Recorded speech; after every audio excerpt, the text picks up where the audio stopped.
اگر کسی جگہ پر ظلم ہو رہا ہو اس سے قطع نظر کہ وہ کون لوگ ہیں اور آپ کے پاس طاقت ہے اور آپ ظالم کا ہاتھ پکڑ سکتے ہیں تو ضرور جہاد کریں۔ آج کے زمانے میں جنگ کوئی ڈنڈا اٹھا لینا نہیں ہے، اس میں آپ کی اپنی حالت کیا ہے، آپ کے پاس اسلحے کی نوعیت کیا ہے، آپ سپلائی لائن کو کتنا برقرار رکھ سکتے ہیں، آپ کی معیشت کہاں کھڑی ہے۔ تو یہ کوئی اندھوں کا کھیل نہیں ہے۔ تو محمد بن قاسم حملہ کر چکے اور ہندوستان فتح ہو چکا، اب کون سا غزوہ ہند ہونا۔ ترکی کے اعلان کرنے سے کچھ نہیں ہوگا۔ سعودی عرب اعلان کر دے اس کو کون ماننے کے لیے تیار ہوگا؟ کیا پاکستان ماننے کے لیے تیار ہوگا؟ کیا ایران ماننے کے لیے تیار ہوگا؟ اس وقت ضرورت متحد ہونے سے زیادہ ان ریاستوں کے اپنے پاؤں پر کھڑے ہونے کی ہے۔ یہ اپنے اسلحے کے لیے محتاج ہیں، یہ اپنی معیشت کے لیے محتاج ہیں۔ ان میں سے تو کوئی اپنی دفاع کرنے کی پوزیشن میں نہیں ہے۔ ویڈیو میں آگے بڑھنے سے پہلے آپ ہمارے چینل کو سبسکرائب کر لیں اور ویڈیو کو لائک کرنا مت بھولیے گا۔ بسم اللہ الرحمن الرحیم۔ السلام علیکم ویورز، میں ہوں حیدر حیات خان۔ ویڈیو لنک پر میرے ساتھ موجود ہیں پاکستان کے معروف مذہبی اسکالر جاوید احمد غامدی صاحب۔ سر، سب سے پہلے بہت شکریہ آپ کے وقت کا۔ السلام علیکم۔ وعلیکم السلام۔ سر بہت شکریہ، آپ نے اپنا قیمتی وقت ہمیں دیا۔ آغاز سر کرتے ہیں کشمیر کے جو حالات ہیں، خاص طور پر اس وقت جو مقبوضہ کشمیر کے لوگ جن حالات سے گزر رہے ہیں، جو ظلم و ستم کا وہ سامنا کر رہے ہیں۔ سر کہتے ہیں کہ ظلم اور ظالم کے خلاف جہاد فرض ہے، تو کیا یہ موجودہ حالات جموں کشمیر کے جہاد کا تقاضا کرتے ہیں؟ اگر کسی جگہ پر ظلم ہو رہا ہو اس سے قطع نظر کہ وہ کون لوگ ہیں اور آپ کے پاس طاقت ہے اور آپ ظالم کا ہاتھ پکڑ سکتے ہیں تو ضرور جہاد کریں، لیکن یہ کس کو کرنا ہے؟ جی یہ کسی منظم ریاست کو کرنا ہے۔ بالکل ٹھیک۔ یعنی اگر پاکستان اس کا فیصلہ کرتا ہے جی کہ اس کی افواج باقاعدہ اعلان جنگ کر کے جی لوگوں کو ظلم سے نجات دینے کے لیے حملہ کر رہی ہیں جی تو اس کا جواز ہے، اس میں کوئی شبہ ہی نہیں ہے، اور یہ نیکی اور خیر کا کام ہوگا بشرطے کہ اس کا اطمینان ہو کہ فی الواقع ظلم ہو رہا ہے، ان کو مدد کی ضرورت ہے، ہماری یہ ذمہ داری بنتی ہے اور ہم اس پوزیشن میں ہیں کہ ان کو اس سے نجات دلا سکیں۔ جی یعنی جہاد کے لیے یہ لازمی شرائط ہے۔ ایک منظم ریاست اس کا اقدام کرے گی، اپنی طاقت کا جائزہ لے کر اقدام کرے گی، اور اس وقت اقدام کرے گی جبکہ یہ معاملہ علانیہ ہو، اس میں کسی کو فریب دینا، دھوکہ دینا، عہد شکنی کرنا یہ جائز ہے۔ اچھا سر، ایسی صورت میں اگر ریاست اعلان نہیں کرتی اور لوگوں کا یہ خیال ہے کہ وہاں پر ظلم ہو رہا ہے، اس کے خلاف ریاست کو کچھ جہاد کا اعلان کرنا چاہیے، لیکن ریاست اگر ایسا نہیں کرتی تو ایسی صورت میں کیا حکم ہے؟ ریاست ہی کو کہنا چاہیے۔ اس سے پہلے بھی جو چیزیں ریاست سے متعلق ہیں وہ ہم ریاست ہی کو کہتے ہیں۔ اگر کسی مجرم کو سزا دینی ہے جی اور ہم یہ سمجھتے ہیں کہ اس نے کسی بڑے جرم کا ارتکاب کیا ہے تو عدالتوں ہی سے درخواست کریں گے، بالکل ٹھیک۔ تو اپنی ریاست سے کہیں گے اگر ہمیں اطمینان ہے اس کا۔ لیکن میں نے عرض کیا ہے کہ تینوں چیزوں پہ اطمینان ہونا چاہیے، یعنی یہ بات کہ آپ اس پوزیشن میں ہیں کہ آپ انہیں نجات دلا سکیں۔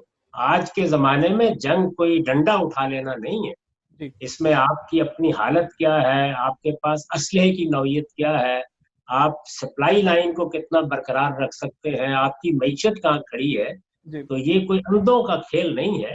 میں اگر ریاست سے کہوں گا تو ان سب چیزوں کا جائزہ لے کے کہوں گا، اور ریاست بھی جواب دے سکتی ہے کہ اس کی پوزیشن ہے یا اس کی پوزیشن نہیں۔ بالکل ٹھیک۔ اچھا سر، ابھی جب سے یہ مقبوضہ کشمیر میں جب یہ سلسلہ شروع ہوا اگست کے بعد، تو بہت سے لوگ یہ کہہ رہے تھے کہ یہ غزوہ ہند کا آغاز ہو چکا ہے، تو غزوہ ہند سے متعلق نبی کریم صلی اللہ علیہ وسلم کی پیشن گوئی کیا ہے، اور ایک مسلمان کو کس طرح کی تیاری کا حکم دیا گیا غزوہ ہند کے حوالے سے، اور یہ آپ کی جو ریسرچ ہے، آپ کی اسٹڈی ہے، اس سے متعلق اس کے بعد آپ کیا سمجھتے ہیں کہ غزوہ ہند کب آغاز کب ہوگا اس کا، یا آغاز ہو چکا ہے؟ اس طرح کی کوئی روایتیں نہیں ہیں، یہ محض افسانے ہیں جو سنائے جا رہے ہیں۔ بالکل اگر ٹھیک۔ کوئی ایک آدھ روایت اس میں صحیح بھی ہے تو محمد بن قاسم حملہ کر چکے اور ہندوستان فتح ہو چکا، اب کون سا غزوہ ہند ہونا ہے؟ تو اس کے متعلق نبی کریم کی کوئی پیشن گوئی غزوہ ہند سے متعلق؟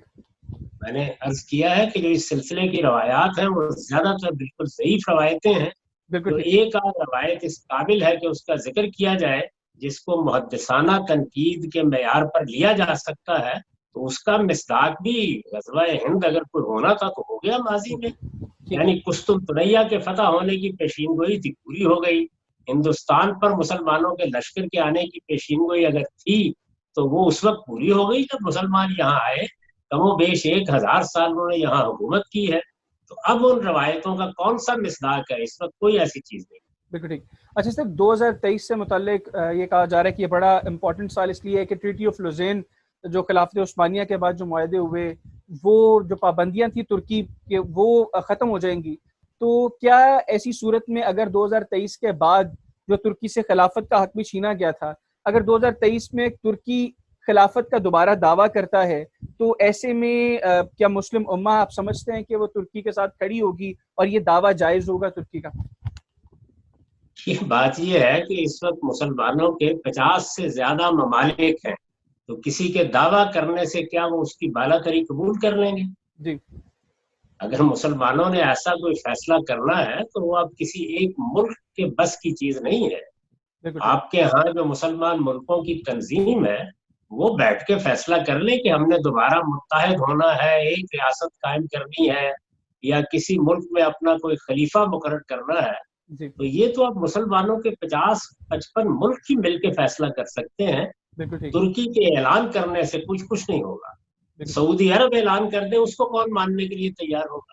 کیا پاکستان ماننے کے لیے تیار ہوگا؟ کیا ایران ماننے کے لیے تیار ہوگا؟ تو اس وقت کی دنیا میں کوئی ایک ملک نہیں ہے. ہم ماضی کے خواب دیکھتے ہیں، یہ بھول جاتے ہیں کہ اس وقت دنیا میں کیا تبدیلیاں اور کیا تغیرات آ گئے ہیں. آزاد ریاستیں ہیں 50-55، وہ اپنی سوورینٹی پر اپنے دستور بنا چکی ہیں، ان کے ہاں باقاعدہ افواج موجود ہے. تو یہ سب کے سب ایک دن کس طرح یہ فیصلہ کر لیں گے؟ اس کے لیے اگر کوئی کام کرنا ہے تو پہلے ان ملکوں کے پاس جائیے، وہاں پر اس چیز کے لیے شعور پیدا کیجیے. وہ اگر اس پر راضی ہو جاتے ہیں کہ ایک یونائٹڈ اسلامک اسٹیٹس بنانی ہے تو یہ پھر ان کی آزادانہ مرضی سے بنے گی. کسی کے اعلان کرنے سے کچھ نہیں ہوگا، ایسا اعلان مزے کا خیز ہو جائے گا. اچھا سر، ابھی ہم نے دیکھا کہ جموں کشمیر کے اندر جو حالات ہیں، اس سے پہلے فلسطین کے اندر، تو مسلم امہ ہمیں ایک پلیٹ فارم پر اکٹھی ہوتی نظر نہیں ہوئی.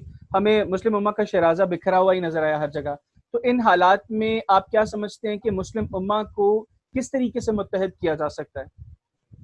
مسلم امہ کو متحد کرنے سے پہلے بھی یہ ضرورت ہے کہ اس کے علمی، فکری، عملی حالات ٹھیک کیے جائیں. مسلمان علم میں، اخلاق میں بہت پیچھے رہ گئے. اس طرح کی صورتحال میں اگر آپ لوگوں کو جمع بھی کر دیں تو وہ کبھی متحد ہو کر کوئی کاروائی کرنے کی پوزیشن میں نہیں ہوتے. ایسے خواب دیکھنے سے پہلے حقیقت کی زمین پر کھڑے ہو کر وہ اصلاحات کرنی چاہیے جو اس وقت مسلمانوں کی ضرورت ہے. ان کے ہاں علم کو زندہ کریں، ان کے ہاں نقد و نظر کو زندہ کریں، ان کے ہاں تحقیقی ذوق پیدا کریں. اس وقت ضرورت متحد ہونے سے زیادہ ان ریاستوں کے اپنے پاؤں پر کھڑے ہونے کی ہے.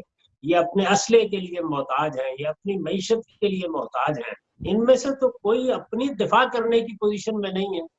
تو یہ صورتحال ہے، اس میں مسلم امہ متحد ہو کر کیا کر رہے گی؟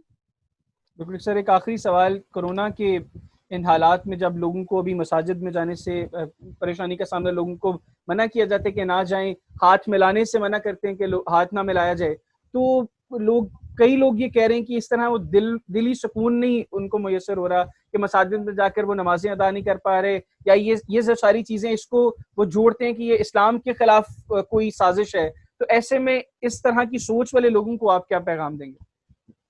ایک بیماری ہے، علمی طور پر ثابت ہو گیا کہ بیماری ہے. ہمارے سامنے ہمارے اعزاء، اقربا، دوست، احباب اس میں مبتلا ہو کر دنیا سے رخصت ہو رہے ہیں.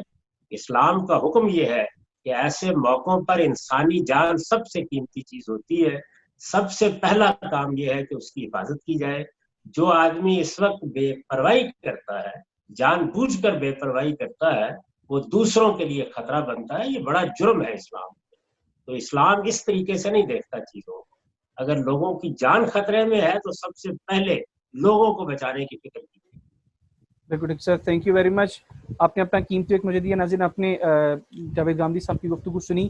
اس وقت سب سے زیادہ امپورٹنٹ یہ ہے کہ لوگوں کی زندگی کو بچایا جائے, اور اس کے لیے جو بھی ضروری چیزیں ہیں ان کے اوپر لوگوں کو عمل کرنا چاہیے. آج کے پروگرام سے اتنی. اگلے پروگرام تک کے لیے حیدر یار خان کو اجازت دیجیے. اللہ حافظ.